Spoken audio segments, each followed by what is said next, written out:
이거로 세탁비나 하고 그만 구질구질하게 살아. 내 전처가 이런 데서 일하는 거 쪽팔리거든. 이거로 세탁비나 하고 그만 구질구질하게 살아. 내 전처가 이런 데서 일하는 거 쪽팔리거든.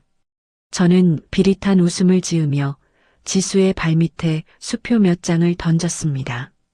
제 옆에 앉은 애인 유리는 깔깔거리며 그 수표를 밟고 지나갔죠. 낡은 앞치마를 두른 채 무릎을 굽혀 그 수표를 한 장 한 장 줍던 전처, 김지수. 그녀의 비참한 뒷모습을 보며 저는 제가 완벽한 승리자가 된 줄로만 알았습니다. 하지만 잠시 후 무릎을 꿇고 있던 그녀가 천천히 고개를 들며 일어나 차갑게 미소 지었습니다. 김한결 씨, 내 매장에서 소란 피우지 말고 당장 꺼져. 성공한 사업가라 자부했던 저의 세상이 단 한마디에 무너져 내리기 시작한 순간이었습니다. 사연 시작 전 구독과 좋아요를 눌러주세요. 계신 곳에서 행복이 가득하길 바라겠습니다. 그럼 오늘의 사연 시작합니다. 저는 40살 김한결입니다. 그리고 전처 김지수와 이혼한 지 벌써 3년이나 지났습니다. 내가 운영하는 IT 보안 업체는 이제 업계에서 손꼽히는 곳이 되었습니다. 성공한 이후 김지수와 함께했던 그 가난했던 시절은 내 기억 속에서 지우고 싶은 수치스러운 흔적일 뿐이었어요. 오빠, 요즘 지수 언니 어디서 일하는지 알아? 유리가 내 어깨에 팔을 감으며 물었습니다. 나는 고개를 돌려 유리를 바라봤어요. 오늘따라 유리의 얼굴에는 장난스러운 미소가 번지고 있었습니다. 왜 갑자기 김지수 이야기를 해? 친구가 봤다는데 도심 외곽에 있는 허름한 국밥집에서 설거지 알바를 한다더라고. 진짜 처참하게 사는 모양이야. 유리가 입꼬리를 살짝 올리며 말했습니다. 나는 속으로 쾌감이 밀려오는 것을 느꼈어요. 김지수가 그렇게 초라하게 살고 있다니 내가 얼마나 잘 선택했는지 증명되는 것 같았습니다. 역시 내가 김지수랑 헤어진 건 정말 잘한 일이야. 나는 사무실 창문 너머로 보이는 화려한 도심 풍경을 바라보며 말했습니다. 30층 건물에서 내려다보는 서울의 모습은 정말 장관이었어요. 한번 구경하러 가볼까? 오빠가 얼마나 성공했는지 보여주는 것도 재미있을 것 같은데. 유리의 제안에 나는 즉시 고개를 끄덕였습니다. 내 성공을 김지수 앞에서 과시할 생각에 가슴이 벌렁거렸어요. 좋아, 그럼 준비하고 가자. 제대로 보여줘야겠어. 1시간 후 나는 최고급 세단을 몰고 유리와 함께 그 식당으로 향했습니다. 차 안에서 유리는 명품 매장에서 고른 비싼 선물들을 자랑스럽게 내게 보여줬어요. 이 목걸이 어떤 것 같아? 200만 원짜리야. 다이아몬드가 진짜 예쁘게 박혀 있지? 유리가 목걸이를 목에 걸어보며 거울을 들여다봤습니다. 마음에 들면 더 사줄게. 돈은 걱정하지 말고. 나는 여유롭게 미소를 지으며 신용카드를 내밀었습니다. 김지수 앞에서 이 모든 걸 자랑할 생각에 벌써부터 우월감에 도취되었어요. 김지수가 내 모습을 보면 얼마나 후회할까? 그때 나를 붙잡고 늘어졌으면 이런 삶을 살 수도 있었을 텐데. 당연히 땅을 치고 후회하겠지. 그때 오빠를 잡아두지 못한 걸 말이야. 지금 보니까 완전히 다른 사람이 된 것 같아. 우리는 서로 마주보며 웃었습니다. 유리야, 김지수라는 여자는 정말 사람 보는 눈이 없었어. 내가 이렇게 클 줄 몰랐으니까. 그러게 말이야. 근데 오빠는 정말 대단해. 3년 만에 이렇게 성공하다니. 유리가 내 팔뚝을 어루만지며 말했습니다. 차가 식당 앞에 도착했을 때 내 눈에 들어온 광경은 예상했던 그대로였어요. 기름때가 잔뜩 낀 테이블과 시끄럽게 떠드는 손님들로 가득한 허름한 곳이었습니다. 간판도 색이 바래서 글씨가 잘 보이지도 않았어요. 그 한복판에서 낡은 앞치마를 두르고 땀을 뻘뻘 흘리며 그릇을 닦고 있는 김지수의 뒷모습이 보였습니다. 저기 있네. 진짜 처참하다. 머리도 단정하게 못하고. 유리가 손가락으로 김지수를 가리키며 소곤거렸습니다. 나는 가슴속 깊은 곳에서 비릿한 쾌감이 치솟는 것을 느꼈어요. 정말 볼품없어 보이네. 예전에는 그래도 좀 봐줄만 했는데. 우리는 가장 눈에 잘 띄는 테이블에 앉았습니다. 유리는 일부러 큰 소리로 투덜거리기 시작했어요. 와, 여기 정말 더럽다. 테이블도 끈적끈적하고 냄새도 나네. 오빠, 우리 다른 곳으로 갈까? 아니야, 여기서 먹자. 특별한 이유가 있으니까. 지수가 잠시 손을 멈추고 우리 쪽을 돌아봤습니다. 하지만 곧바로 다시 무표정한 얼굴로 그릇을 닦기 시작했어요.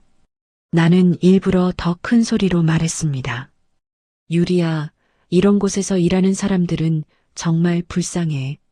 능력이 없으니까 이런 일밖에 못하는 거겠지. 조금 후에 지수가 우리 테이블로 주문을 받으러 왔습니다. 가까이서 보니 지수의 얼굴은 훨씬 야위어 보였어요.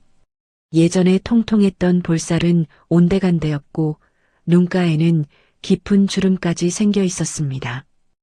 주문하시겠어요? 지수의 목소리는 예전과 달리 차갑고 무미건조했어요. 나는 일부러 거만한 표정을 지으며 지수를 위아래로 훑어봤습니다. 어머, 이게 누구야? 김지수 씨네. 여기서 뭐해? 지수는 잠시 멈칫했지만 곧 다시 무표정한 얼굴을 만들었어요.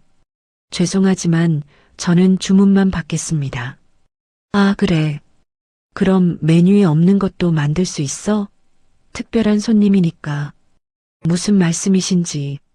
특별한 손님한테는 특별한 서비스를 해줘야 하는 거 아니야? 김지수 씨도 그 정도는 알겠지. 나는 손목에 찬 300만 원짜리 명품 시계를 일부러 테이블 위에 벗어놓았습니다. 시계가 형광등 불빛에 반짝거렸어요. 그리고 주머니에서 최신형 스마트폰도 꺼내 놓았습니다. 지수는 그 시계를 잠깐 보더니 다시 나를 바라봤습니다. 손님께서 원하시는 메뉴를 말씀해 주시면 확인해 드리겠습니다. 참 차갑네. 예전하고 완전히 달라졌어. 그때는 그래도 애교라도 있었는데.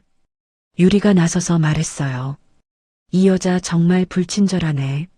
손님한테 이런 식으로 대해도 되는 거야? 음식이 나오자 유리는 일부러 젓가락질을 거칠게 했어요. 그러다가 국물을 지수의 앞치마에 쏟아버렸습니다. 어머, 미안해서 어쩌나. 근데 이 국 진짜 맛없다. 짜기만 하고 기름기도 너무 많아. 유리가 전혀 미안해하지 않는 표정으로 말했습니다. 지수는 여전히 무표정한 얼굴로 앞치마를 닦았어요. 괜찮습니다. 새로 갖다 드릴게요. 아니야, 괜찮아. 어차피 여기 음식은 다 그럴 것 같으니까. 나는 지갑에서 수표 몇 장을 꺼내 지수의 발밑에 던졌습니다. 주변 손님들이 우리 쪽을 쳐다보기 시작했어요. 이거로 세탁비나 하고 여기서 일 그만둬. 그래도 내 전처가 이런 곳에서 일하는 모습 다른 사람 보기 민망하다. 지수는 눈 하나 깜빡하지 않고 바닥을 닦은 뒤 내가 던진 수표를 하나씩 주워 모았어요. 그리고는 그 수표들을 내 양복 주머니에 다시 꽂아 넣었습니다. 죄송합니다만 저는 이곳에서 할 일이 있어서요. 지수가 정중하지만 차가운 미소를 지으며 말했습니다. 나는 자존심이 상했어요. 유리가 화를 내며 큰 소리로 외쳤습니다. 야, 이게 뭐야? 손님이 돈까지 줬는데 이런 식으로 나와? 사장 나와. 유리야, 진정해. 여기서 소리 지르면. 아니야, 오빠. 이 여자 태도가 너무 건방져. 사장 나와. 이 직원 태도가 이게 뭐야? 구석에 앉아있던 사장이 후다닥 달려왔습니다. 사장은 이상하게도 지수의 눈치를 살피며 어쩔 줄 몰라 했어요. 죄송합니다. 무슨 일이십니까? 혹시 음식이 마음에 안 드셨습니까? 음식 문제가 아니야. 이 직원이 손님한테 이런 식으로 대해도 되는 거야? 우리가 어떤 손님인지 몰라. 유리가 손가락으로 지수를 가리키며 소리쳤습니다. 그러게 말이야. 사장이 직원 교육을 제대로 안 시킨 것 같은데. 나도 거들었습니다. 이 여자 당장 해고 안 하면 본사에 위생 불량으로 신고할 거야. 우리가 누군지 알아? 사장의 얼굴이 새하얗게 되었어요. 나는 화가 나서 지수의 팔목을 거칠게 잡고 밖으로 끌고 나가려 했습니다. 야, 김지수. 내가 나한테 이런 식으로 나올 거야? 내가 누군지 까먹었어? 지수가 팔을 빼려고 했지만 나는 더 세게 잡았어요. 놓으세요.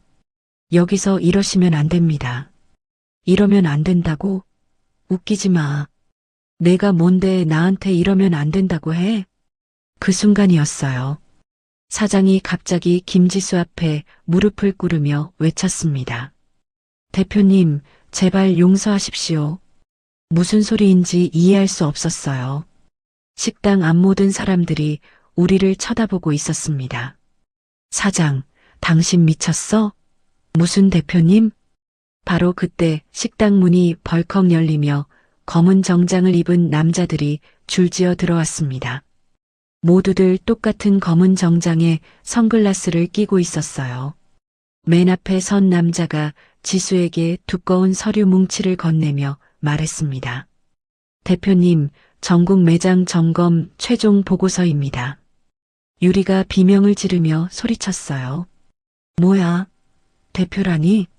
지금 장난해? 오빠, 이거 뭔가 이상하지 않아? 하지만 정장을 입은 보안 요원들이 유리를 제지했습니다.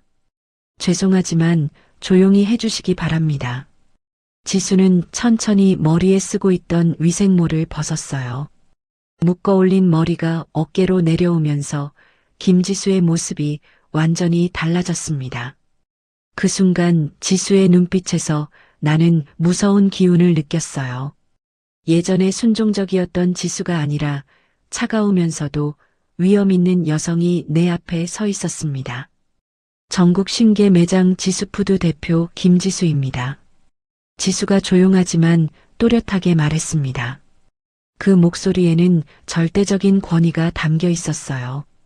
뭔 소리야? 김지수, 너 뭔가 착각하고 있는 거 아니야? 나는 아직도 상황을 받아들일 수 없어서 떠들어댔습니다. 지수는 나를 향해 차갑게 말했어요. 김한결 씨, 저희 매장에서 소란을 피우시면 안 됩니다. 조용히 나가주시기 바랍니다. 야, 김지수. 이게 뭐야? 설명 좀 해봐. 하지만 지수는 더 이상 나를 상대하지 않았습니다. 식당 밖에서는 검은색 리무진 2대가 길을 막고 서 있었어요. 운전기사들이 차 문을 열고 기다리고 있었습니다. 지수는 나를 벌레라도 보듯 잠깐 쳐다본 뒤 비서들의 호의를 받으며 유유히 식당을 떠났습니다. 나는 그 자리에 서서 멍하니 지수의 뒷모습을 바라볼 수밖에 없었어요. 유리도 어안이 벙벙한 표정으로 나를 쳐다보고 있었습니다. 오빠, 이게 도대체 뭐야? 저 여자가 정말 대표야? 나는 대답할 수 없었습니다. 머릿속이 하얘졌어요. 지수가 떠난 빈자리에 앉아 나는 머릿속이 하얗게 변해버렸습니다. 유리는 아직도 어안이 벙벙한 표정으로 나를 쳐다보고 있었어요. 오빠, 지수 언니가 정말 대표였던 거야? 이게 말이 돼? 나도 모르겠어. 뭔가 잘못된 것 같아. 나는 떨리는 손으로 물잔을 들어 물을 마셨습니다. 하지만 목구멍이 바짝 말라서 물이 넘어가지 않았어요. 그럼 지수 언니가 일부러 여기서 설거지하는 척했던 거야? 왜? 유리가 이해할 수 없다는 표정으로 물었습니다. 나는 대답할 수 없었어요. 갑자기 3년 전의 기억들이 물밀듯이 밀려왔습니다. 그때 나는 유리와 최고급 호텔 스위트룸에서 샴페인을 터뜨리며 주식상장을 축하하고 있었습니다. 오빠, 축하해. 드디어 꿈이 이루어졌네. 유리가 샴페인 잔을 높이 들며 소리쳤습니다. 나는 기분이 좋아서 유리를 안고 빙글빙글 돌았어요. 유리야, 이제 우리는 부자가 됐어. 뭐든지 다 사줄 수 있어. 정말? 그럼 다이아몬드 반지도 사줄 거야? 당연하지. 가장 비싼 걸로. 우리는 웃으며 키스했습니다. 호텔 창밖으로는 화려한 서울의 야경이 펼쳐져 있었어요. 하지만 같은 시각, 지수는 완전히 다른 곳에 있었습니다. 지수는 하루 3곳의 알바를 마치고 낡은 자취방으로 돌아왔습니다. 새벽 2시였지만 지수는 잠들 수 없었어요. 내가 빼돌린 사업 자금 때문에 빚이 눈덩이처럼 불어나고 있었거든요. 어떻게 하지? 이 돈을 어떻게 갚아야 하나? 지수가 계산기를 두드리며 중얼거렸습니다. 하지만 아무리 계산해도 답이 나오지 않았어요. 지수는 영양실조로 어지러워서 바닥에 쓰러졌습니다. 아무도 없는 차가운 방에서 혼자 정신을 잃었어요. 나는 그때 유리에게 수천만 원짜리 다이아몬드 반지를 끼워주며 웃고 있었습니다. 어때? 예쁘지? 와, 정말 반짝반짝해. 고마워, 오빠. 유리가 반지를 끼고 이리저리 돌려보며 좋아했습니다. 하지만 지수는 응급실에서 보호자도 없이 혼자 깨어났습니다. 간호사가 차가운 목소리로 말했어요. 병원비가 30만 원입니다. 언제 내실 건가요? 죄송합니다. 조금만 기다려주세요. 지수가 떨리는 목소리로 대답했습니다. 하지만 주머니에는 1,000원도 없었어요. 지수는 눈물을 훔치며 병원을 나섰습니다. 그때 지수가 내 첫 사무실 임대료를 내기 위해 친정 어머니의 유품인 금목걸이를 팔아온 일이 생각났습니다. 여보, 이거라도 보태. 지수가 봉투를 내밀며 말했습니다. 봉투 안에는 어머니 유품을 판 돈이 들어 있었어요. 하지만 나는 고맙다는 말 대신 화를 냈습니다. 이것밖에 안 되냐? 사무실 보증금도 안 되겠네. 미안해, 여보. 더 구해볼게. 지수가 고개를 숙이며 말했습니다. 지수의 눈에 눈물이 고였지만 나는 신경 쓰지 않았어요. 내가 유리와 호화 크루즈 여행을 즐기며 바다 위에서 돈을 뿌릴 때 지수는 사채업자들에게 쫓기고 있었습니다. 김지수 씨, 돈 언제 갚을 거예요? 이자만 해도 얼마인데? 사채업자가 지수를 윽박질렀습니다. 죄송합니다. 조금만 더 시간을 주세요. 지수가 떨리는 목소리로 사정했어요. 시간? 벌써 3개월이나 밀렸는데 무슨 시간? 오늘 당장 안 갚으면 큰일 날 줄 알아. 사채업자들이 소리를 지르자 지수는 시장 모퉁이로 몸을 숨겼습니다. 그리고는 폐지를 주우며 끼니를 때워야 했어요. 나는 그때 유리와 함께 고급 레스토랑에서 스테이크를 먹고 있었습니다. 오빠, 이 고기 정말 맛있다. 얼마짜리야?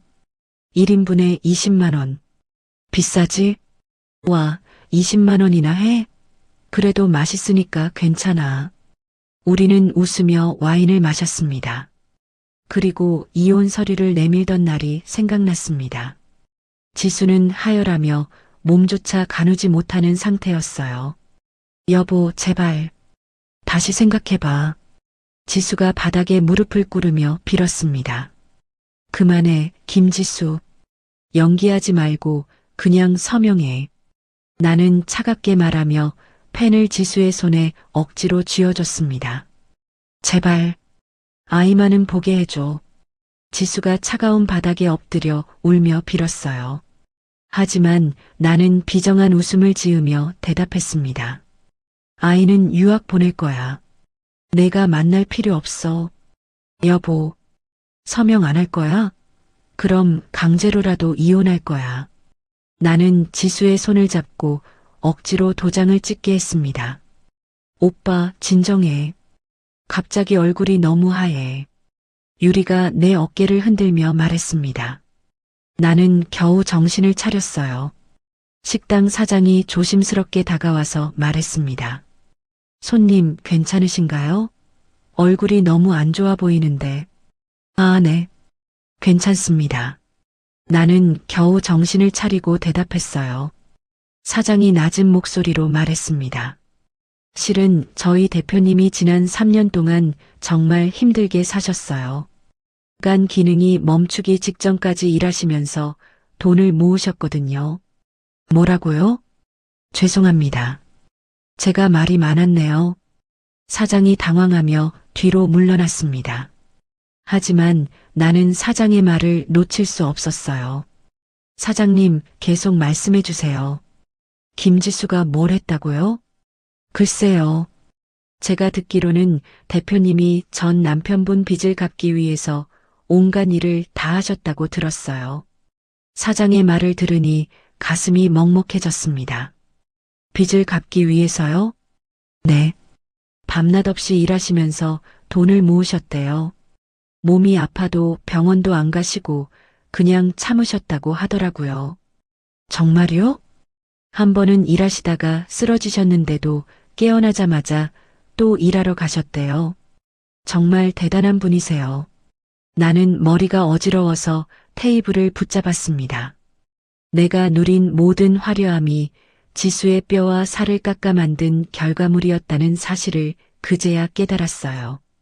오빠, 정말 괜찮아? 진짜 얼굴이 새하얗네. 유리가 걱정스러운 표정으로 물었습니다. 유리야, 우리 집에 가자. 지금? 갑자기 왜? 그냥 집에 가고 싶어. 나는 일어서서 식당을 나섰습니다. 유리가 뒤따라왔어요. 차 안에서 나는 계속 떠올랐습니다. 지수가 마지막에 나를 향해 쏘아붙였던 말이요. 언젠가 내 오만함이 너를 집어삼킬 거야. 그 말이 지금 비수가 되어 내 가슴에 깊숙이 박혔습니다. 오빠, 지수 언니가 정말 복수하려고 일부러 그런 걸까? 유리가 불안한 목소리로 물었습니다. 모르겠어. 하지만 뭔가 큰일이 일어날 것 같아. 집에 도착했을 때 현관 앞에 검은 봉투가 놓여 있었습니다. 봉투를 열어보니 법원에서 온 서류였어요. 자산 동결 및 압류 예고 통지서. 내 손이 덜덜 떨렸습니다. 오빠, 이게 뭐야? 유리가 서류를 들여다보며 물었습니다. 지수가 정말로. 나는 서류를 떨어뜨리고 주저앉았습니다. 유리가 서류를 주워 읽어봤어요. 오빠, 이거 진짜야? 지수 언니가 정말 우리 회사 주식을 대량으로 가지고 있다고? 그럴 리가 없어. 하지만 서류는 진짜였습니다. 지수의 지주회사가 내 회사 주식의 60%를 소유하고 있다고 적혀 있었어요. 경영권 박탈 및 상장 폐지 절차 진행 예정. 마지막 줄을 읽고 나서 나는 완전히 절망했습니다.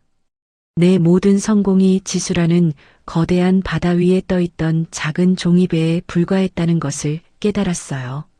나는 길 한복판에서 실성한 듯 웃음을 터뜨렸습니다. 하하, 웃기네. 정말 웃겨. 오빠, 진정해. 사람들이 다 쳐다봐. 유리가 당황해서 나를 붙잡았어요. 하지만 나는 웃음을 멈출 수 없었습니다. 집으로 돌아가는 길에 마주친 모든 간판과 화려한 조명들이 마치 나를 비웃는 지수의 눈동자처럼 느껴졌어요. 나는 두 눈을 꽉 감아버렸습니다. 지수야, 내가 뭘 한 거야? 하지만 이미 늦었습니다. 지수의 복수가 시작된 것이었어요. 그날 밤 나는 잠들 수 없었습니다. 지수가 혼자서 얼마나 고생했는지, 내가 얼마나 잔인했는지 생각할수록 가슴이 아팠어요. 오빠, 자고 있어? 유리가 조용히 물어봤습니다. 못 자겠어. 걱정하지 마. 뭔가 방법이 있을 거야. 하지만 나는 알고 있었습니다. 이제 내 인생은 끝이라는 것을요. 다음 날 아침 나는 회사에서 급한 전화를 받았습니다. 대표님, 큰일 났어요. 지금 당장 오셔야 할 것 같습니다. 김 부장의 다급한 목소리였어요. 무슨 일이야? 차근차근 말해봐. 투자자들이 전부 계약 철회를 통보했어요. 그리고 은행에서도 대출 회수 통지서를 보냈고요. 나는 급하게 회사로 향했습니다. 유리는 집에서 기다리겠다고 했어요. 오빠, 빨리 다녀와. 걱정된다. 괜찮을 거야. 금방 해결하고 올게. 회사에 도착하니 직원들의 얼굴이 모두 어두워져 있었습니다. 김 부장이 급하게 달려와서 말했어요. 대표님, 정말 큰일이에요. 주식도 폭락하고 있고 거래처에서도 계약 취소 연락이 계속 오고 있어요. 진정하고 차근차근 대응하자. 아직 방법이 있을 거야. 하지만 상황은 걷잡을 수 없이 악화되고 있었습니다. 오후 2시쯤 나는 집으로 돌아가기로 했어요. 회사에서는 더 이상 할 수 있는 일이 없었거든요. 집에 도착했을 때 현관문이 열려 있었습니다. 이상했어요. 유리야, 집에 있어? 대답이 없었습니다. 거실로 들어가니 낯선 남자들이 서 있었어요. 누구세요? 여기서 뭐 하는 거죠? 검은 정장을 입은 남자가 대답했습니다. 유리 씨가 고용한 보안업체입니다. 금고 작업을 도와달라고 하더군요. 금고 작업이요? 무슨 소리예요? 그때 안방에서 유리가 나타났습니다. 하지만 유리의 표정이 평소와 완전히 달랐어요. 오빠 왔구나. 유리야, 이 사람들은 뭐야? 왜 우리 집에?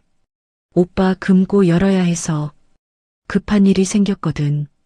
유리가 차가운 목소리로 말했습니다. 금고를 왜 열어? 무슨 일인데? 오빠 회사 망하잖아. 나도 살아야지. 유리의 말에 나는 충격을 받았어요.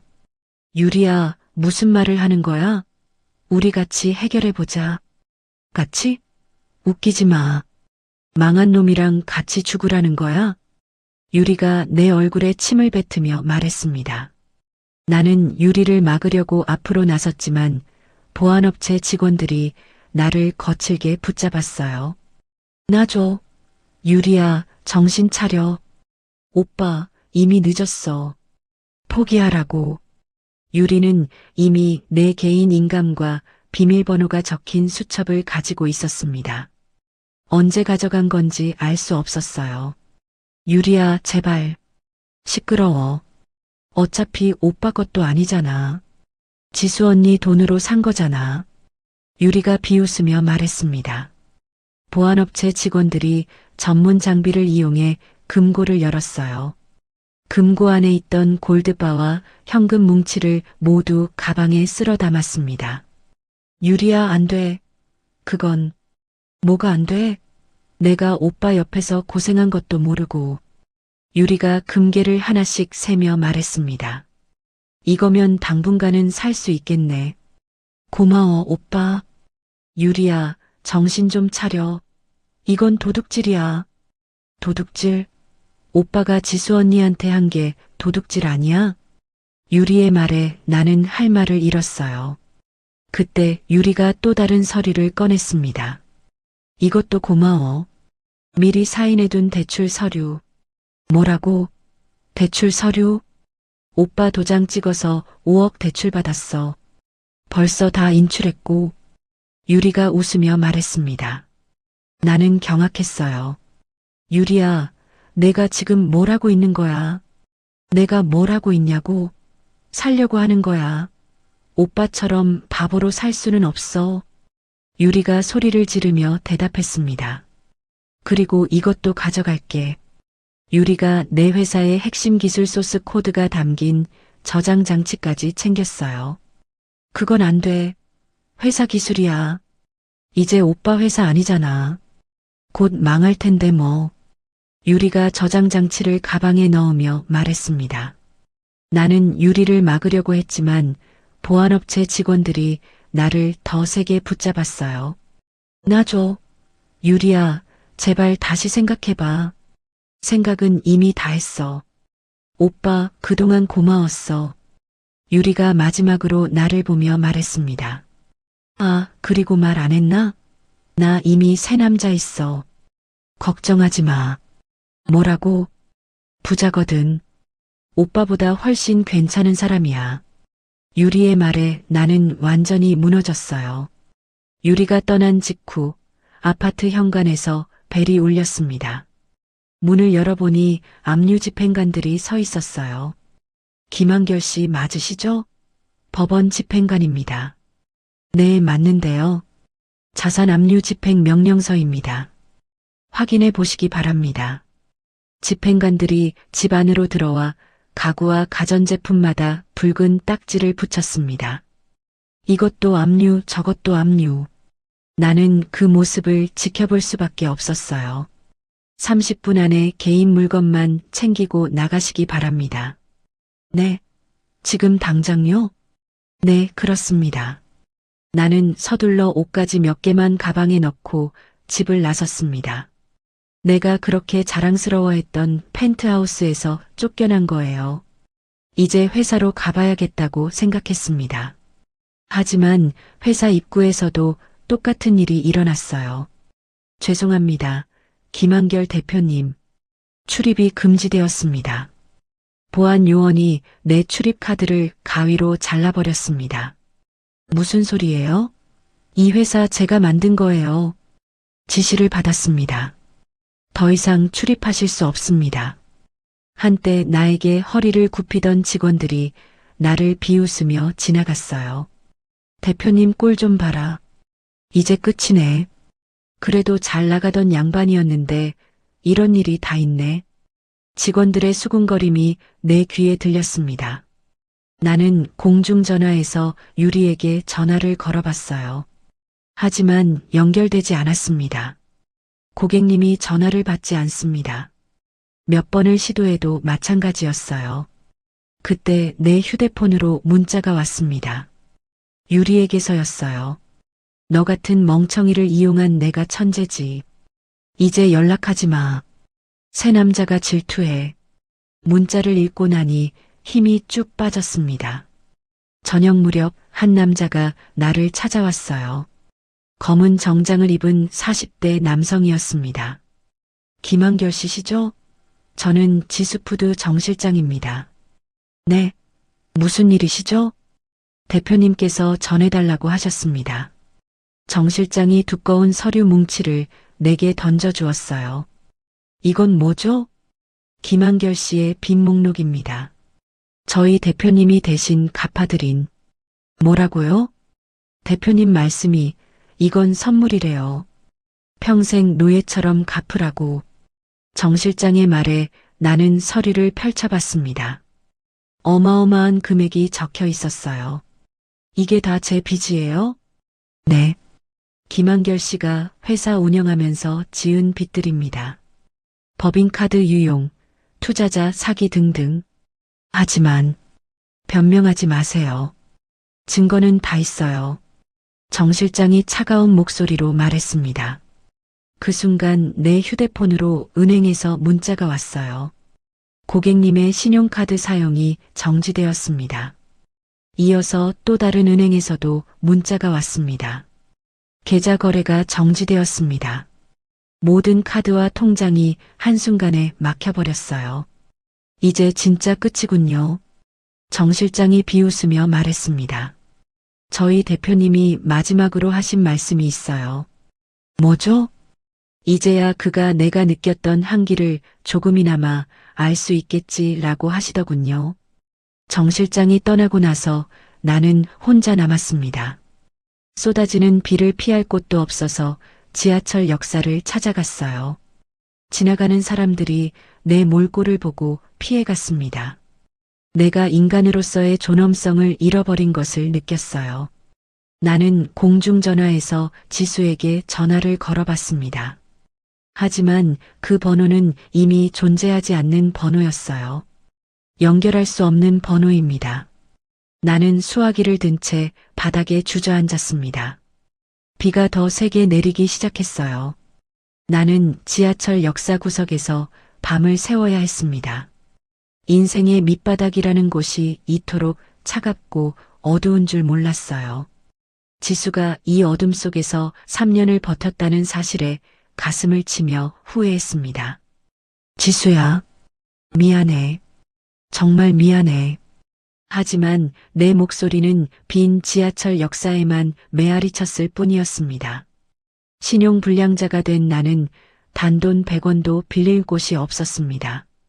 하루 한 끼를 무료 급식소에서 해결하며 사회의 가장 구석진 곳으로 밀려났어요. 신분증 보여주세요.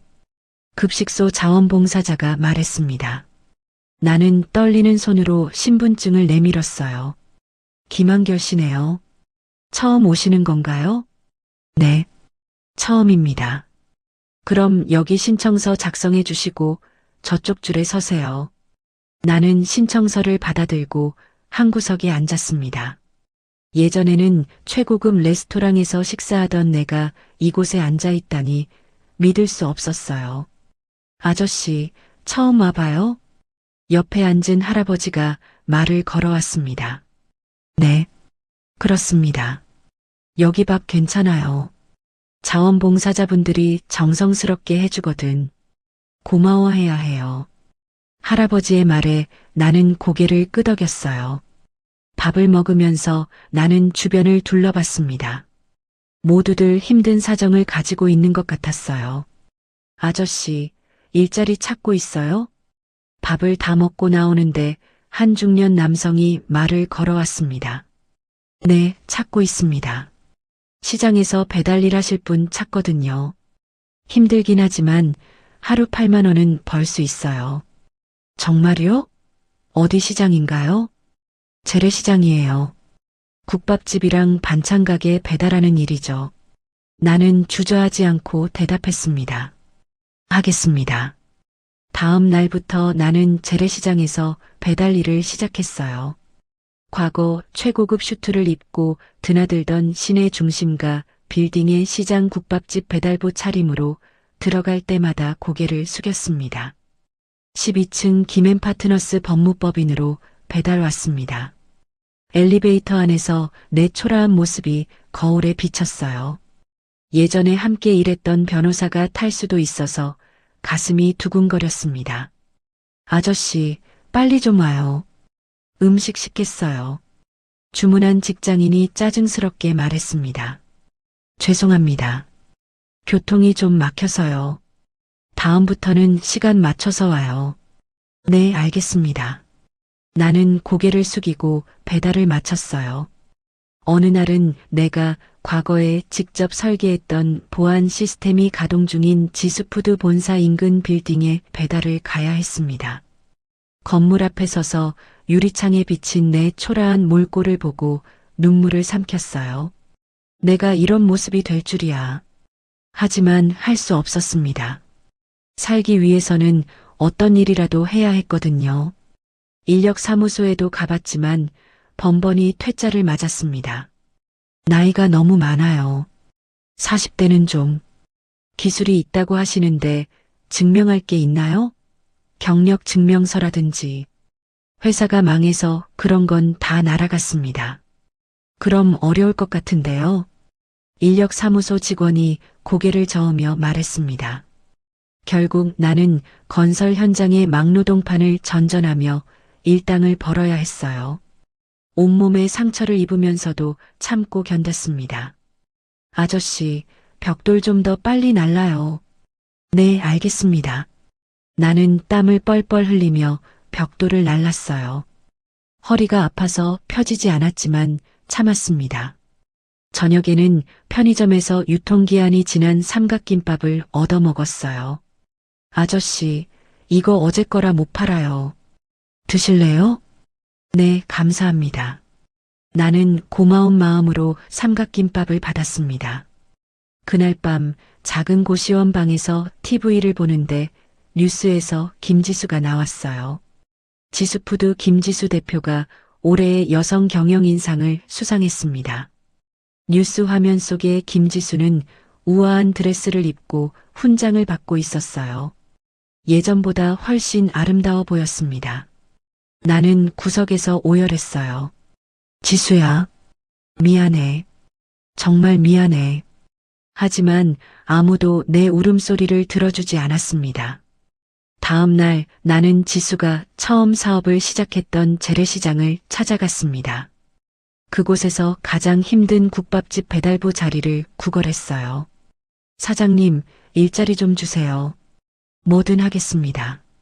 아저씨, 여기 일 되게 힘들어요. 하루에 50군데도 넘게 배달해야 하고.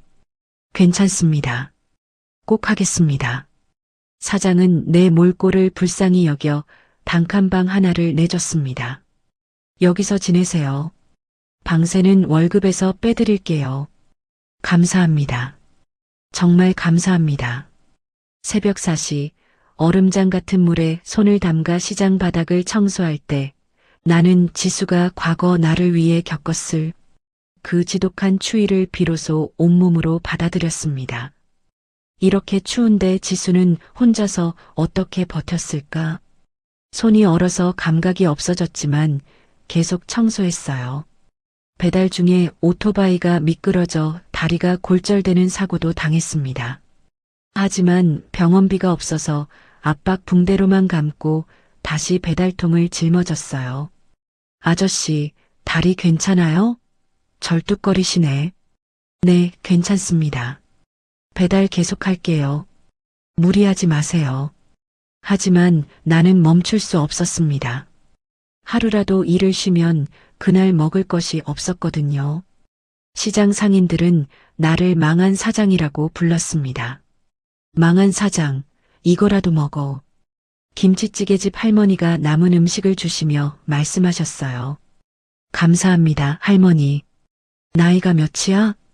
40입니다. 40에 이런 고생을 하다니. 뭔 사연이 있구나. 할머니가 안쓰러운 표정을 지으셨습니다. 어느 날 내가 유리에게 사줬던 명품 시계를 전당포에 가져갔어요. 하지만 전당포 주인이 고개를 저었습니다. 아저씨, 이거 짝퉁이에요. 뭐라고요? 그럴 리가 없는데. 여기 봐요. 이 부분이 완전히 다르잖아요. 진품이면 이렇게 안 나와요. 전당포 주인의 말을 듣고 나는 실수했습니다. 내 인생 전체가 거대한 사기극이었다는 것을 깨달았어요. 그럼 이거는 얼마나 받을 수 있나요? 5,000원 정도요. 네. 그래도 주세요. 나는 5,000원을 받고 전당포를 나왔습니다. 밤마다 단칸방 천장을 보며 내가 지수에게 퍼부었던 폭언들을 하나하나 복기했어요. 그 말들이 이제는 화살이 되어 내 가슴을 뚫는 고통을 느꼈습니다. 지수야, 내가 너한테 얼마나 나쁜 짓을 했는지 이제야 알겠어. 나는 지수가 과거에 장사를 할 때 가장 고마워했던 상인들을 찾아갔습니다.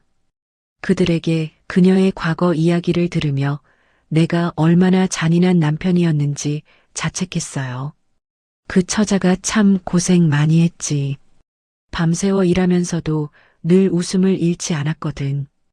떡집 할아버지가 말씀하셨습니다. 남편 사업 때문에 빚이 많다면서 악착같이 돈을 모았어.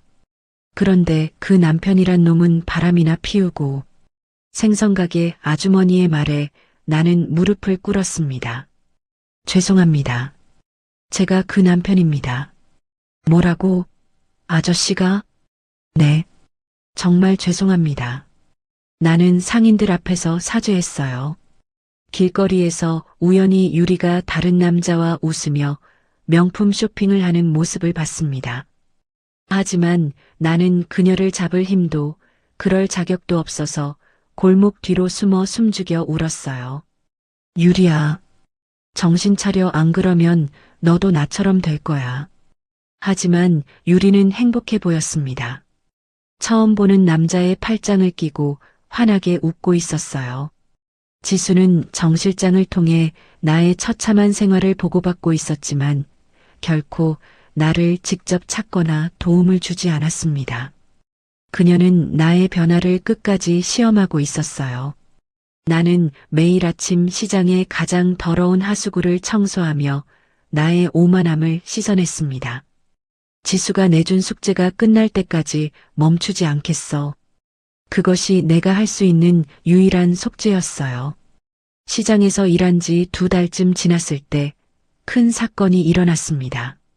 시장 상인 연합회의 전산 시스템이 갑자기 마비되어 버린 거예요. 어떡하지? 이거 고장나면 우리 거래 내역이 다 날아가는데. 김치찌개집 할머니가 당황하며 말씀하셨습니다. 전산업체에서 사람 보내달라고 했는데 최소 일주일은 걸린다고 하더라고. 떡집 할아버지도 걱정스러운 표정을 지으셨어요. 나는 그 이야기를 듣고 가만히 있을 수 없었습니다. 예전에 IT 보안 업체를 운영했던 경험이 있었으니까요. 할머니, 제가 한번 봐드릴까요? 아니야, 망한 사장. 넌 배달이나 해. 이런 건 전문가가 해야지. 저도 예전에는 컴퓨터 일을 했었거든요. 할머니가 의심스러운 눈으로 나를 쳐다보셨습니다. 정말이야? 그럼 한번 봐봐. 나는 밤을 새워가며 낡은 컴퓨터로 시스템을 복구했어요. 다행히 데이터 손실은 없었습니다. 어머, 정말 고쳐졌네. 망한 사장, 너 이런 재주가 있었구나. 할머니가 깜짝 놀라며 말씀하셨어요. 대단하다, 아저씨. 전산업체 사람들도 못 고쳤는데. 떡집 할아버지도 감탄하셨습니다. 그 일을 계기로 상인들의 나를 보는 시선이 달라졌어요. 더 이상 망한 사장이 아니라 김 선생이라고 불러주셨습니다. 김 선생, 우리 가게 저울도 좀 봐줄 수 있어? 네, 당연히요. 나는 배달 일을 마친 후에도 상인들의 고장난 저울과 포스기를 무상으로 고쳐드렸어요. 그러면서 깨달았습니다. 기술이 오직 누군가를 돕기 위해 쓰일 때 진짜 가치가 있다는 것을요. 김 선생 덕분에 우리가 얼마나 도움이 되는지 몰라. 아니에요. 제가 더 감사하죠. 어느 날 시장 입구에서 폐지를 줍다 넘어진 할아버지를 발견했습니다. 할아버지, 괜찮으세요? 아이고, 허리가 아파 죽겠다. 나는 할아버지를 업고 병원까지 달려갔어요. 치료비로 내 일주일치 일당을 전부 내놓았지만 처음으로 마음의 평온을 느꼈습니다. 젊은이, 정말 고맙다. 어떻게 갚지? 괜찮으세요. 당연한 일한 거예요. 그 일이 있고 며칠 후 시장에 낯선 여성이 나타났어요. 정장을 입은 30대 여성이었습니다. 김한결 씨 계신가요? 네, 저인데요. 지수푸드 인사팀 박 과장입니다. 저희 대표님이 뵙자고 하시는데요. 내 심장이 빨리 뛰기 시작했습니다. 드디어 지수가 나를 부른 거였어요. 지금 가야 하나요? 네, 차가 밖에 대기하고 있습니다. 나는 상인들에게 인사를 드리고 차에 탔습니다. 지수푸드 본사에 도착했을 때 나는 긴장으로 손이 떨렸어요. 30층 건물의 위용이 압도적이었습니다. 대표님이 회의실에서 기다리고 계십니다. 박 과장이 나를 안내했어요. 회의실 문을 열고 들어가니 지수가 앉아 있었습니다. 예전보다 훨씬 당당하고 아름다워 보였어요. 앉아. 지수가 차가운 목소리로 말했습니다. 지수야, 대표님이라고 해. 우리는 더 이상 그런 사이가 아니야. 지수의 말에 나는 고개를 숙였어요. 시장에서 잘 지내고 있다더군. 네. 상인분들이 잘 봐주셔서요. 그래. 그런데 제안이 하나 있어. 지수가 서류를 내 앞에 놓았습니다. 이건 뭔가요? 우리 가맹점 중에서 가장 실적이 저조한 매장이야. 폐업 위기에 있어. 내가 이 매장의 점장을 맡아봐. 조건이 있긴 하지만. 지수가 차갑게 말했어요. 무슨 조건이죠? 수치심을 견디고 손님들에게 머리를 조아리는지 지켜보겠어. 그리고 3개월 안에 흑자로 돌려놔야 해. 만약에 못하면요? 그럼 너와 나는 이런 인연까지도 영영 끊는 거야. 지수의 말에 나는 깊게 생각했습니다. 이게 내가 다시 시작할 수 있는 마지막 기회일 거라고요. 하겠습니다. 좋아. 그럼 내일부터 출근해. 지수가 일어서며 말했어요. 대표님, 고맙습니다. 기회를 주셔서. 지수는 대답하지 않고 회의실을 나갔습니다. 다음 날부터 나는 폐업 위기에 놓인 매장의 점장으로 일하기 시작했어요. 매장 상황은 정말 심각했습니다. 직원들은 나를 처음부터 무시했어요. 아저씨가 새 점장이야? 전에 뭐 했는데? 배달 일 했었어요. 배달부가 점장을 해? 웃기네. 직원들이 킥킥거리며 웃었습니다. 나는 첫날부터 주방 바닥을 기어다니며 몇 년 묵은 기름때를 긁어냈어요. 손이 까지고 무릎이 아팠지만 참았습니다. 점장님, 이런 것까지 하실 필요 없는데. 한 직원이 말했어요. 괜찮습니다. 같이 합시다. 나는 내가 직접 개발한 데이터 기반의 재고, 관리 시스템을 매장에 접목했습니다. 어떤 메뉴가 언제 많이 팔리는지, 재료를 얼마나 준비해야 하는지 정확히 계산할 수 있게 됐어요. 우와, 이게 정말 정확해지네요. 직원들이 신기해했습니다. 과거에는 지시만 내리던 내가 이제는 직접 손님들의 구두를 닦고 아이들의 눈높이에 맞춰 서빙을 했어요. 처절할 정도로 진심을 다했습니다. 아빠, 이 아저씨 친절하다. 어린아이가 엄마에게 말하는 소리를 들었을 때 가슴이 뭉클했어요. 매장 직원들은 처음엔 나를 비웃으며 비협조적이었어요. 점장 맞아? 손님한테 저렇게 머리 숙이고. 좀 이상하긴 해. 근데 일은 잘하는 것 같은데. 하지만 내가 가장 힘든 식재료 하차 업무와 마감 청소를 솔선수범하는 모습을 보고 서서히 태도가 바뀌었어요.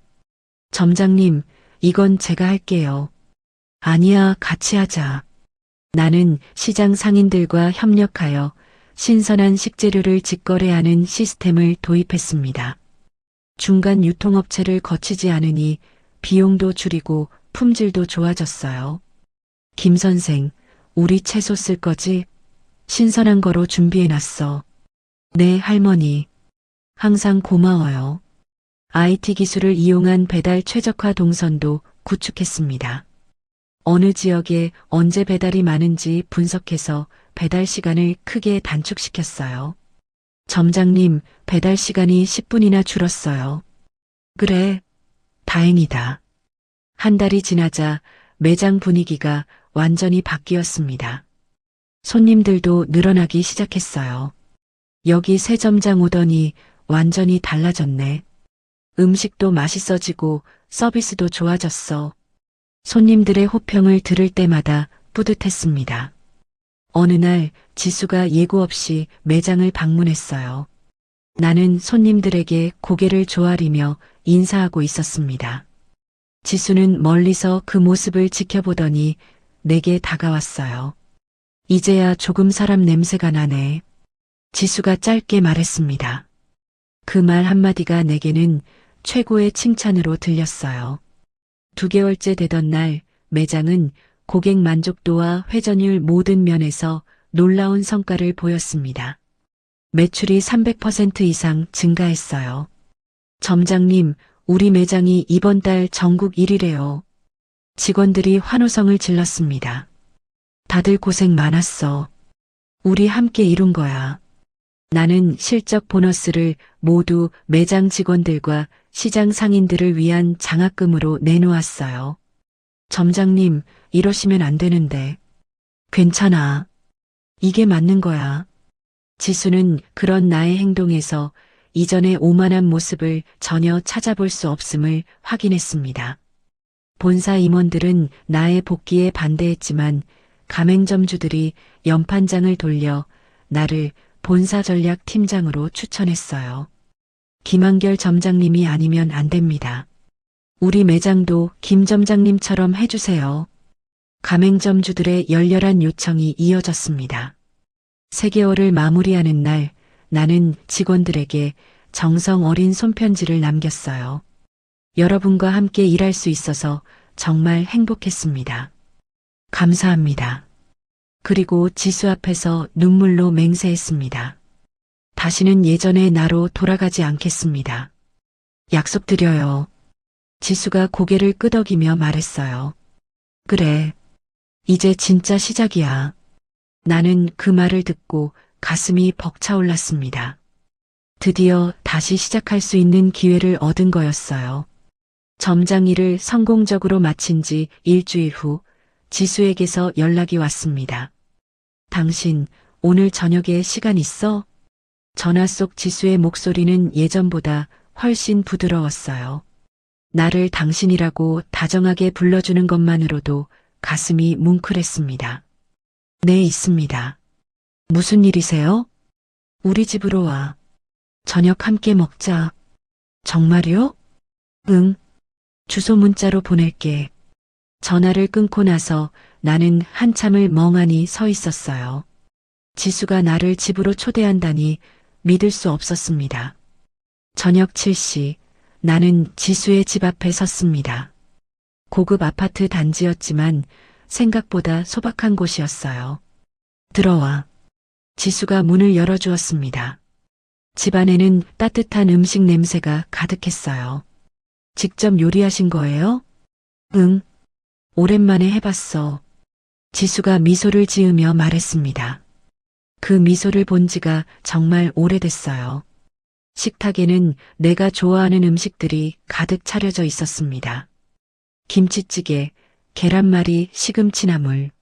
모두 지수가 결혼 초기에 자주 해주던 것들이었어요. 이 음식들, 기억나지? 우리가 가장 행복했던 때 자주 먹던 거야. 지수가 밥그릇에 밥을 담아주며 말했습니다. 지수야. 아니, 대표님. 먹어. 식기 전에. 나는 한 숟가락 떠서 입에 넣었어요. 예전과 똑같은 맛이었습니다. 눈물이 날 것 같았어요. 맛있어요. 정말 오랜만이네요. 그래, 다행이다. 지수도 마주 앉아서 밥을 먹기 시작했습니다. 우리 처음 결혼했을 때 기억나? 네, 기억나요. 그때 우리는 정말 가난했지만 행복했어. 이런 소박한 밥상도 큰 잔치처럼 느껴졌잖아. 지수가 추억을 하나둘씩 꺼내놓기 시작했어요. 내가 처음 생일상을 차려줬을 때 당신이 울었던 것도 기억나? 그때 정말 감동받았어요. 그때까지 아무도 저한테 생일상을 차려준 적이 없었거든요. 우린 신혼집에서 함께 벽지도 바르고 페인트 칠도 했었지. 네, 서툴러서 온통 페인트 칠을 엉망으로 했었죠. 우리는 웃으며 그때 일들을 이야기했습니다. 당신, 내가 감기 걸렸을 때 밤새 간병해 준 것도 기억나? 당연히 기억나요. 해열제 사러 밤중에 24시간 약국까지 뛰어갔었잖아요. 그때 당신이 내 이마에 차가운 수건 올려주면서 빨리 나아라 하던 목소리. 지수의 목소리가 잠깐 떨렸어요. 지수야, 미안해. 정말 미안해. 나는 더 이상 참을 수 없어서 식탁 옆에 무릎을 꿇었습니다. 아니, 뭘. 지수야, 내가 이전에 식당에서 당신을 조롱했던 일부터 모든 잘못을 사과할게. 나는 지수의 발 앞에서 고개를 깊이 숙였어요. 당신이 내 빚을 갚기 위해 얼마나 고생했는지, 혼자서 얼마나 힘들었는지 이제야 알겠어. 당신, 내가 유리와 호화 생활을 할 때 당신은 세 군데 알바를 뛰며 영양실조로 쓰러져 가면서도 나를 살리려 했잖아. 내 목소리가 떨렸습니다. 내가 얼마나 잔인한 남편이었는지, 내가 얼마나 잔인하게 당신의 헌신을 무시하고 모욕했는지. 그만해. 이제 그런 얘기 하지 마. 지수가 내 어깨에 손을 올리며 말했어요. 아니야. 끝까지 말할게. 이혼할 때 당신이 하혈하며 쓰러져 있는데도 연기라고 했던 것, 아이와 떼어놓은 것, 모든 게 내 잘못이야. 나는 오열하기 시작했습니다. 여보, 용서해줘. 제발 용서해줘. 정말 미안해. 지수가 내 얼굴을 두 손으로 감싸며 말했어요. 여보, 고개 들어. 지수야. 그때의 당신이 아니라 지금 내 곁에 있는 당신을 사랑해. 지수의 말에 나는 더욱 울었습니다. 정말? 정말이야? 응. 당신이 변해서 돌아온 것이 내 인생에서 가장 큰 성공이야. 지수가 내 눈물을 닦아주며 말했어요. 그 한마디에 지난 모든 고통과 죄책감이 눈 녹듯 사라졌습니다. 여보, 고마워. 정말 고마워. 이제 일어나. 아이고, 밥 다 식었잖아. 지수가 나를 일으켜 세우며 웃었어요. 우리는 다시 마주 앉아 밥을 먹었습니다. 이번엔 정말로 행복한 마음으로요. 여보, 제안이 하나 있어. 무슨 제안? 우리 회사의 정식 경영 파트너가 되어줘. 정말? 하지만 내가 자격이 있을까? 있어. 당신의 보안 기술과 현장에서 배운 경영 철학을 접목하면 정말 대단한 일을 할 수 있을 거야. 지수가 확신에 찬 목소리로 말했어요. 고마워. 최선을 다할게. 그리고 또 다른 소식이 있어. 다른 소식? 우리 딸이 내일 한국으로 돌아와. 정말? 우리 딸이? 나는 깜짝 놀랐어요. 응. 유학이 아직 다 끝나지 않았지만 돌아오는 거야. 아빠 보고 싶다고 하더라. 여보, 고마워. 우리 딸 만나게 해줘서. 다음 날 우리는 함께 공항으로 딸을 마중 나갔습니다. 10살인 우리 딸이 출국장에서 나왔을 때 나는 눈물이 터질 것 같았어요. 아빠, 딸이 내게 달려와 안겼습니다. 우리 딸 많이 컸네. 아빠, 보고 싶었어요. 우리 세 식구는 서로를 안고 한참 동안 눈물을 흘렸어요. 흩어졌던 가족의 조각들이 다시 맞춰지는 느낌이었습니다. 집으로 돌아가는 길에 지수가 말했어요. 여보, 이거 받아. 지수가 작은 상자를 내밀었습니다. 열어보니 우리가 처음 결혼했을 때 맞췄던 낡은 반지가 들어있었어요. 이걸 아직도 가지고 있었어? 응. 버릴 수가 없었어. 지수가 그 반지를 내 손가락에 끼워 주었습니다. 이제 진짜 새로 시작하는 거야. 여보, 사랑해. 나도 사랑해. 우리는 딸 앞에서 키스했어요. 딸이 웃으며 박수를 쳤습니다. 며칠 후 나는 지수푸드의 상생 협력팀장으로 정식 발령을 받았어요. 모든 화려한 직책을 거부하고 현장을 누비는 역할을 선택했습니다. 여보, 이 자리가 맞겠어? 응. 현장에 있어야 진짜 일을 할 수 있어. 지수가 내 결정을 무한히 신뢰해줬어요. 어느 날 뉴스에서 유리가 횡령 혐의로 경찰에 체포되어 호송되는 모습을 봤습니다. 하지만 나는 그녀를 향한 분노보다는 나 자신의 과거를 돌아보며 조용히 눈을 감았어요. 아빠를 배신한 벌을 받는 거네요. 딸이 뉴스를 보며 말했습니다. 아니야. 저 사람도 불쌍한 거야. 잘못된 선택을 한 거지. 아빠는 착해요. 딸의 말에 지수가 웃었어요. 주말에 우리는 딸과 함께 과거 우리가 살던 작은 빌라 근처를 산책했습니다. 여기가 우리가 처음 살던 집이야. 지수가 딸에게 설명했어요. 와, 정말 작네요. 그래도 그때가 가장 행복했어. 나는 그 시절의 소박한 소중함을 다시 한번 가슴에 새겼습니다. 여보, 앞으로도 이런 마음 잊지 말자. 응, 약속해. 그 이후로 나는 지수에게 매일 아침 꽃 한 송이와 편지를 건네기 시작했어요.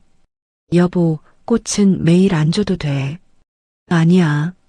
지난날 주지 못했던 사랑을 보상하는 거예요. 그래도 너무 부담스러워. 하지만 지수는 그런 나를 보며 매일 환한 미소로 화답해줬습니다. 한 달 후 우리는 시장 상인들을 본사 파티에 초대했어요. 김 선생, 이런 좋은 곳에 초대해줘서 고마워. 김치찌개집 할머니가 말씀하셨습니다. 할머니들 덕분에 제가 다시 일어날 수 있었어요. 진심으로 감사해요. 그래도 내가 잘해서 성공한 거지. 떡집 할아버지가 웃으시며 말씀하셨어요. 지수푸드는 단순히 이익만을 쫓는 기업이 아닙니다. 우리 모두가 함께 잘 사는 것이 목표예요. 지수가 상인들에게 인사를 전했습니다. 나는 지수푸드의 보안 시스템에 내 모든 열정을 쏟았어요. 어떤 외부의 위협에도 흔들리지 않는 견고한 방어막을 완성해 지수의 성과를 지켰습니다. 여보, 정말 대단해. 이제 우리 회사는 어떤 해킹 공격도 뚫을 수 없을 거야. 당연하지. 당신을 지키는 게 내 일이니까. 지수는 내 서재에 내가 배달부 시절 신었던 낡은 운동화를 전시해 두었어요. 이거 왜 여기 둬? 초심을 잃지 말라고. 매일 이걸 보면서 마음을 다잡으면 좋겠어. 그래, 좋은 생각이야. 우리는 매달 한 번씩 시장에서 봉사활동을 하기로 약속했습니다. 여보, 이거 받아. 어느 날 나는 지수에게 지분양도 서류를 내밀었어요. 이게 뭐야? 내 지분 전부를 당신에게 양도하는 서류야. 나는 오직 당신의 조력자로만 남을 거야. 여보, 이럴 필요 없어. 많이 생각해봤는데 이게 맞는 것 같아. 하지만 지수는 그 지분을 우리 딸의 이름으로 돌려두었어요. 우리 딸의 미래를 위한 거야. 여보, 당신의 깊이는 정말. 우리는 이제 비즈니스 파트너를 넘어 영혼의 동반자야. 그렇지? 지수가 내 손을 잡으며 말했어요. 응, 맞아. 다시는 흔들리지 않는 사랑이야. 우리는 서로를 지탱하며 새로운 시작을 약속했습니다. 재결합 후 첫 주말, 지수가 특별한 제안을 했습니다. 여보, 오늘 같이 갈 곳이 있어. 어디? 우리가 이혼 서류를 접수했던 법원. 기억나지? 지수의 말에 나는 잠시 멈칫했어요. 그곳은 내가 가장 잔인했던 순간들이 남아있는 곳이었거든요. 왜 거기를 가고 싶어? 과거의 우리를 완전히 떠나보내고 싶어. 새로운 시작을 위해서. 아, 여보, 나도 그 기억들을 완전히 정리하고 싶어. 같이 가줄래? 지수의 눈빛이 간절했습니다. 그래, 그러자. 같이 가자. 법원 앞 공원에 도착했을 때 나는 가슴이 먹먹해졌어요. 3년 전 그날의 기억이 선명하게 떠올랐습니다. 여기 벤치에 앉자. 지수가 공원 벤치를 가리켰어요. 우리는 나란히 앉았습니다. 여보, 그때 일 기억나? 응, 모두 기억나. 내가 하혈하면서도 이혼하기 싫다고 울었을 때 당신이 뭐라고 했는지 기억해? 지수의 질문에 나는 고개를 숙였습니다. 연기하지 말라고. 그리고 강제로라도 이혼하겠다고. 맞아. 그때 정말 죽고 싶었어. 지수가 조용히 말했어요. 여보, 미안해. 정말 미안해. 여보, 고개 들어. 이제 그런 얘기 하려고 온 게 아니야. 지수가 내 턱을 살짝 들어올리며 말했습니다. 그럼 왜 여기 왔어? 당신이 몰랐던 진실을 얘기해 주려고. 무슨 진실이요? 지수가 깊은 숨을 쉬고 말을 시작했어요. 여보, 당신이 이혼 서류에 도장을 찍게 하고 나서 집에 돌아간 후에 일어난 일을 알아? 아니, 무슨 일이었어? 나는 그 자리에서 3시간 동안 울었어. 피를 흘리면서도. 지수의 목소리가 떨렸습니다. 그런데 그 순간에도 당신 걱정을 했어. 당신이 빚 때문에 어떻게 될지. 여보, 나는 그날부터 당신 목숨값을 갚아주기 위해 내 자신을 담보로 노동했어. 내 몸이 부서져도 상관없이. 나는 지수의 말을 들으며 가슴이 찢어지는 것 같았어요. 왜 그렇게까지. 사랑했으니까. 당신을 미워하면서도 사랑했어.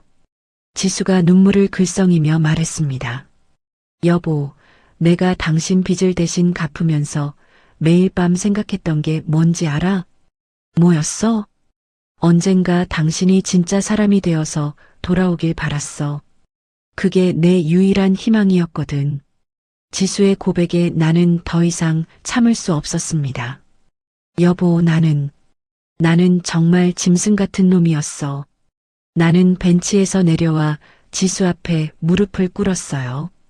유리의 유혹에 흔들려서 당신을 조롱했던 내 행동이 얼마나 더러운 짓인지 이제야 정말 제대로 알겠어. 여보, 당신은 혼자서 죽어가면서도 나를 살리려고 했는데 나는 그 모든 걸 외면하고 다른 여자와 호화 생활을 하고 있었어. 내 목소리가 가늘게 떨렸습니다. 지수야, 용서해줘. 제발 용서해줘. 지수가 벤치에서 내려와 내 앞에 앉았어요. 여보, 이미 용서했어. 정말? 응. 그때의 당신이 아니라 지금 내 곁에 있는 당신을 사랑한다고 했잖아. 지수가 내 두 손을 잡으며 말했습니다. 당신이 시장에서 진심으로 땀 흘리는 모습을 보면서 확신했어. 이 사람이 진짜 변했구나. 여보, 이제 우리 정말 과거는 묻어두자. 우리 미래만 생각하자. 지수의 말에 내 마음속 마지막 남은 자기 혐오의 응어리가 녹아내렸습니다. 고마워, 여보. 정말 고마워. 우리는 그 자리에서 한참 동안 서로를 안고 있었어요. 며칠 후, 나는 지수와 함께 중요한 결정을 내렸습니다. 여보, 상생 펀드를 만들어 보자. 상생 펀드? 응. 유리가 훼손하려 했던 우리 기업의 투명성을 회복하고 어려운 처지의 가맹점주들을 돕는 거야. 좋은 아이디어네. 우리는 상생 펀드를 조성해서 경영이 어려운 가맹점주들을 체계적으로 지원하기 시작했어요. 사장님, 정말 감사합니다. 이 돈 덕분에 매장을 살릴 수 있을 것 같아요. 어느 가맹점주가 눈물을 글썽이며 말했습니다. 천만에요. 우리는 모두 한 가족이니까요. 지수가 따뜻하게 대답했어요. 나는 과거 내가 무시했던 지수의 사소한 습관들과 취향들을 다시 공부하기 시작했습니다. 지수야, 이 꽃 좋아하지? 어머, 기억하고 있었구나. 프리지야. 응, 앞으로 자주 사서 선물할게. 고마워. 지수가 꽃을 받으며 환하게 웃었어요. 어느 날 아침 뉴스에서 유리의 재판 결과가 나왔습니다. 피고인 유리 씨는 횡령 및 배임 혐의로 징역 3년을 선고받았습니다. 뉴스를 보면서 딸이 말했어요. 아빠, 유리 이모가 감옥에 가네요. 그래. 잘못한 일에 대한 대가를 치르는 거야. 아빠는 화 안 나요? 아니야. 오히려 안쓰럽다. 나는 솔직하게 대답했습니다. 그날 오후 유리의 변호사가 지수에게 전화를 걸어왔어요. 대표님, 유리 씨가 마지막으로 합의를 요청했습니다.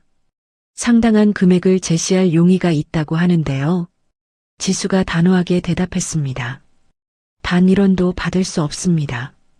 법대로 처리하세요. 하지만 대표님, 제 결정은 변하지 않아요. 지수가 전화를 끊고 나를 보며 말했어요. 내 결정이 맞지? 그럼 당연히 맞지. 부당한 요구에 굴복하지 않는 것이 우리가 지켜야 할 정의니까. 나는 지수의 결정을 전격 지지했습니다. 며칠 후 시장 상인 연합회에서 특별한 소식이 있었어요. 김 선생, 연합회에서 명예회장으로 위촉하고 싶다고 하네. 김치찌개집 할머니가 말씀하셨습니다. 명예회장이요? 제가 그럴 자격이 있을까요? 당연하지. 내가 우리 시장을 얼마나 발전시켰는데 떡집 할아버지도 거들어 주셨어요. 감사합니다. 겸손한 마음으로 기꺼이 맡겠습니다. 나는 명예회장으로 위촉되어 지역사회의 어려운 이웃을 돕는 일을 본격적으로 시작했어요. 여보, 정말 자랑스러워. 지수가 내 어깨를 두드리며 말했습니다. 모두 당신 덕분이야. 어느 저녁 딸이 내게 다가와서 말했어요. 아빠, 이제 아빠의 과거는 묻지 않을게요. 지금 아빠가 최고예요. 아, 우리 딸. 딸이 내 목을 끌어안으며 말했어요. 아빠 사랑해요. 나도 사랑해, 딸. 그 작은 온기에서 나는 완전한 구원을 얻었습니다. 주말마다 우리 가족은 시장에서 봉사활동을 했어요. 할머니, 이거 드세요. 딸이 떡집 할머니께 음료수를 드리며 말했습니다. 고맙다, 우리 공주님. 저도 아빠처럼 착한 사람이 될 거예요. 딸의 말에 할머니가 웃으셨어요. 벌써 충분히 착해. 그날 밤 지수와 나는 조용히 성당을 찾아갔습니다. 왜 성당에 왔어? 우리를 고통 속에 몰아넣었던 모든 악연의 매듭을 풀고 싶어서. 그래. 우리는 조용히 기도했습니다. 모든 원망과 분노를 내려놓고 감사하는 마음으로요. 기도를 마치고 나오는 길에 지수가 말했어요. 여보, 당신이 나의 가장 큰 방어벽이야. 그렇게 말해줘서 정말 고마워. 당신이 만든 보안 시스템이 우리 회사를 지켜주는 것처럼 당신이라는 사람이 우리 가족을 지켜주고 있어. 지수가 내 팔짱을 끼며 말했습니다. 당신의 그 웃음을 지키기 위해 내 모든 생을 바칠 거야. 에이, 과장되게 말하지 마. 지수가 웃었지만 나는 진심이었어요. 한 달 후, 우리는 지수푸드의 이익 일부를 사회적 기업 지원에 할당하기로 결정했습니다. 과거의 우리처럼 고통받는 부부들이 자립할 수 있는 발판을 마련하는 거야. 좋아. 우리가 받은 두 번째 기회를 다른 사람들에게도 주는 거네. 맞아. 그게 우리가 해야 할 일이야. 지수와 나는 이제 진짜 한 팀이 되었습니다. 어느 일요일 저녁, 우리 가족은 소파에 모여 앉아 있었어요. 아빠, 엄마, 우리 정말 행복하다. 딸이 우리 사이에 끼어 앉으며 말했습니다. 그래, 우리는 행복해. 지수가 딸의 머리를 쓰다듬으며 말했어요. 여보, 진짜 고마워. 나 같은 놈을 다시 받아줘서. 여보, 이제 그런 말 하지 마. 우리는 서로에게 꼭 필요한 사람이야. 맞아. 앞으로도 계속 함께해. 당연하지. 그날 밤 나는 일기를 썼습니다. 오늘 완전한 용서를 받았다. 아내의 사랑 앞에서 나의 모든 과거는 용서받았고, 이제 진짜 새로운 인생이 시작되었다. 다시는 교만하지 않겠다. 아내와 딸을 위해, 그리고 나를 믿고 기다려준 모든 사람들을 위해 최선을 다해 살겠다. 창밖으로는 따뜻한 봄바람이 불어오고 있었습니다. 우리의 새로운 시작을 축복하는 것처럼요. 어느 늦은 오후 지수가 특별한 제안을 했습니다. 여보, 오늘 특별한 곳에 가볼까? 어디? 기억나는 곳이야. 우리가 처음 만난 그 국밥집. 지수의 말에 나는 잠시 멈칫했어요. 3년 전 그곳에서 지수를 조롱했던 기억이 떠올랐거든요. 괜찮을까?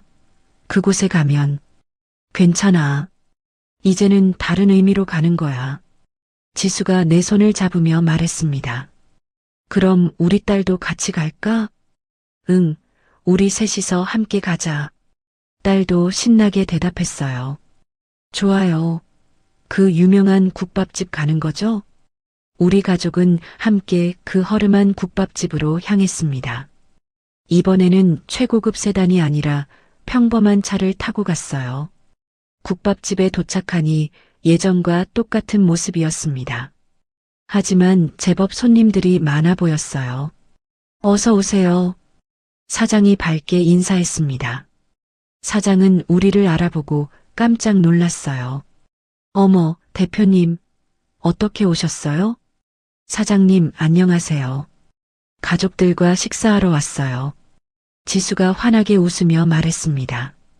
가장 구석진 자리로 안내해 주세요. 나는 사장에게 부탁했어요. 우리는 가장 조용한 구석 테이블에 앉았습니다. 3년 전 내가 거만하게 앉았던 그 자리 근처였어요. 아빠, 여기가 그 유명한 곳이에요? 응. 아빠에게는 정말 특별한 곳이야. 왜요? 딸이 호기심 어린 눈으로 물어봤습니다. 아빠가 진짜 사람이 된 곳이거든. 무슨 말이에요? 지수가 딸에게 설명해 줬어요. 아빠가 이곳에서 엄마를 다시 만나게 된 거야. 그래서 우리 가족이 다시 함께 할 수 있게 됐어. 우와, 그럼 정말 특별한 곳이네요. 딸이 눈을 반짝이며 말했습니다. 음식이 나오는 동안 나는 주변을 둘러봤어요. 낡은 앞치마를 두르고 땀 흘리는 점원들의 모습이 보였습니다. 3년 전 내가 수표를 던졌던 그 자리도 보였어요. 점원분들, 수고 많으세요. 나는 지나가는 점원에게 정중히 인사했습니다. 아, 감사합니다. 점원이 깜짝 놀라며 인사를 받았어요. 당신 진짜 많이 달라졌다. 지수가 내 손을 잡으며 말했습니다. 3년 전에 나와는 완전히 다른 사람이 됐지. 그래. 그때는 정말. 여보, 이제는 과거 얘기 안 해도 돼. 우리 미래만 생각하자. 나는 지수의 말을 끊으며 미소 지었어요. 식사를 마치고 나오는 길에 사장이 우리를 붙잡았습니다. 대표님, 저희가 얼마나 감사한지 몰라요. 덕분에 매장이 정말 잘 되고 있어요. 그야 사장님이 워낙 잘 운영하시니까요. 지수가 겸손하게 대답했습니다. 그리고 이분도. 사장이 나를 보며 말했어요. 이분 덕분에 저희가 얼마나 많이 배웠는지 몰라요. 진짜 사람의 됨됨이라는 게 이런 거구나 싶었어요. 사장의 말에 나는 부끄러웠습니다. 아니에요, 사장님. 제가 더 배운 게 많아요. 그래도 고맙습니다. 앞으로도 잘 부탁드려요. 국밥집을 나와서 우리는 지수푸드 본사로 향했습니다. 딸에게 엄마가 일하는 곳을 보여주기 위해서였어요. 우와, 엄마 회사 정말 크다. 딸이 30층 건물을 올려다보며 감탄했습니다. 엄마가 정말 대단하지? 네, 엄마가 최고예요. 지수푸드 로비에는 이제 화려한 성공 신화 대신 다른 사진이 걸려 있었습니다. 지수와 내가 함께 시장 바닥에서 땀 흘리며 웃고 있는 흑백 사진이었어요. 저 사진 언제 찍은 거예요? 딸이 물어봤습니다. 아빠가 시장에서 일할 때 찍은 거야. 우리 회사의 진짜 정신을 보여주는 사진이야. 지수가 설명해 줬어요. 멋있어요. 우리 부모님이 최고예요. 딸이 자랑스럽게 말했습니다. 사무실로 올라가는 엘리베이터 안에서 지수가 말했어요. 여보, 우리 회사가 이번 달에 또 새로운 기록을 세웠어. 무슨 기록? 사회 기여도 1위. 상생 펀드를 통해 도운 가맹점주들이 모두 흑자로 돌아섰대. 정말? 진짜 대단해. 다 당신 덕분이야. 당신의 진심이 전해진 거야. 지수가 내 팔짱을 끼며 말했습니다. 임원 회의실에서는 임원들이 우리를 기다리고 있었어요.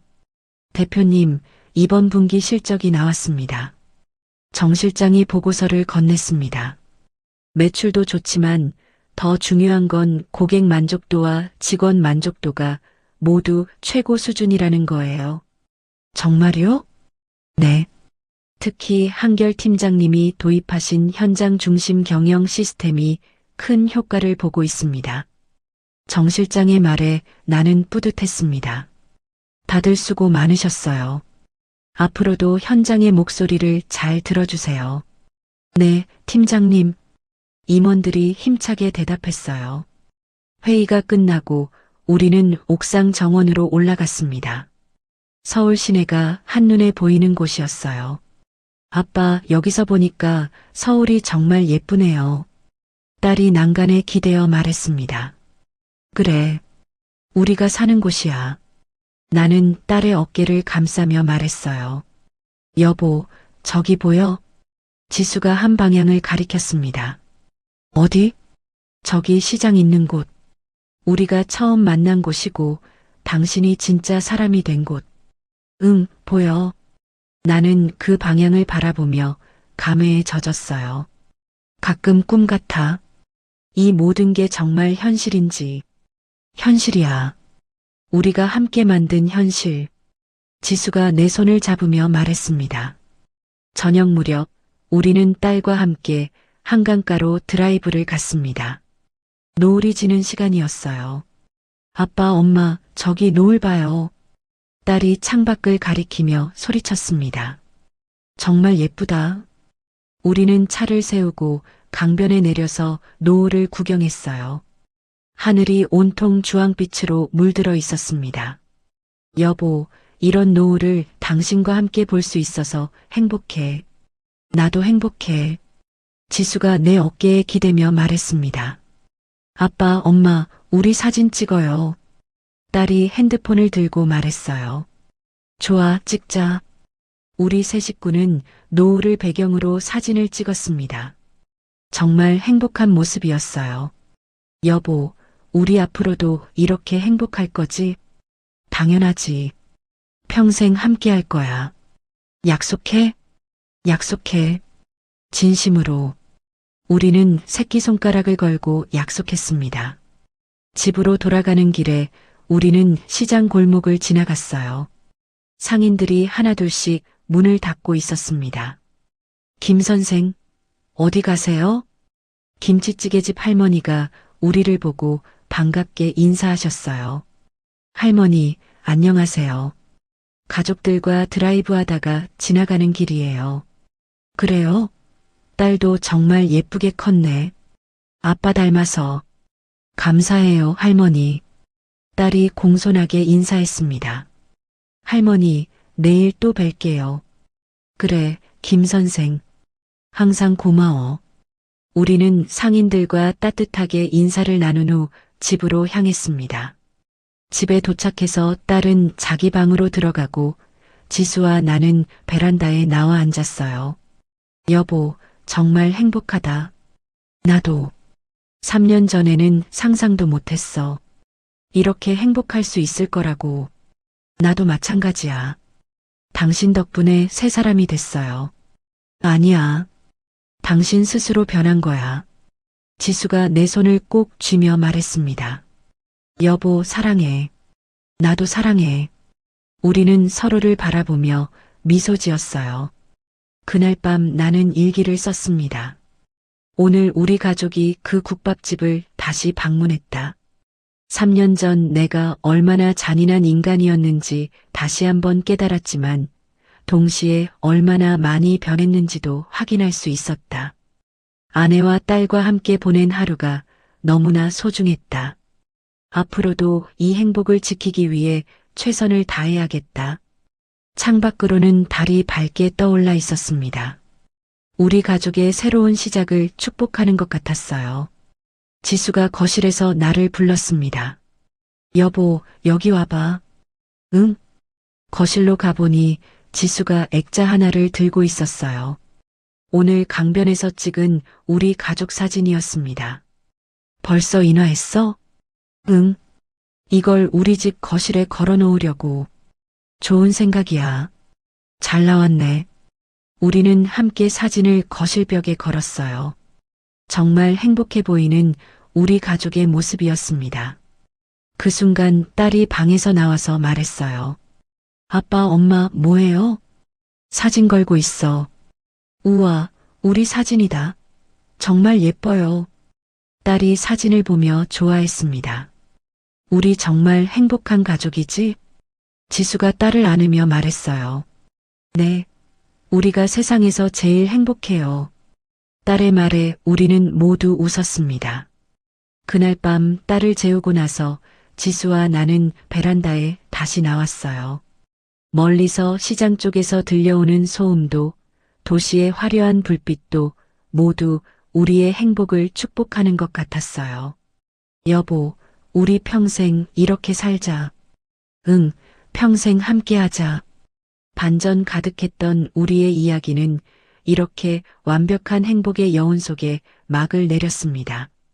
노을 아래에서 새롭게 시작된 우리의 사랑은 이제 어떤 시련도 이겨낼 수 있을 만큼 단단해졌어요.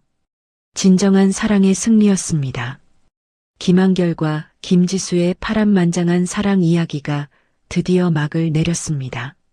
한때 교만에 빠져 소중한 것을 잃었던 한결이 인생의 밑바닥에서 진정한 자신을 찾아가는 과정은 우리에게 많은 것을 생각하게 합니다.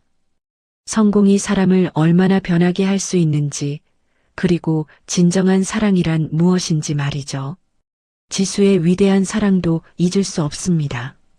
배신당하고 상처받았음에도 끝까지 기다려준 그녀의 마음, 복수보다는 상대방의 진정한 변화를 믿고 기다린 그 인내심이 결국 기적을 만들어냈습니다. 한결이 시장 바닥에서 흘린 땀방울 하나하나가 진정한 참회였고 그 진심이 결국 잃었던 가족을 되찾아준 것이죠. 사람은 언제든 변할 수 있고 진정한 사랑 앞에서는 어떤 상처도 치유될 수 있다는 희망적인 메시지를 전해주는 이야기였습니다. 이야기를 끝까지 들어주신 분이 계시다면 잘 들었다고 댓글 하나만 남겨주세요. 감사합니다.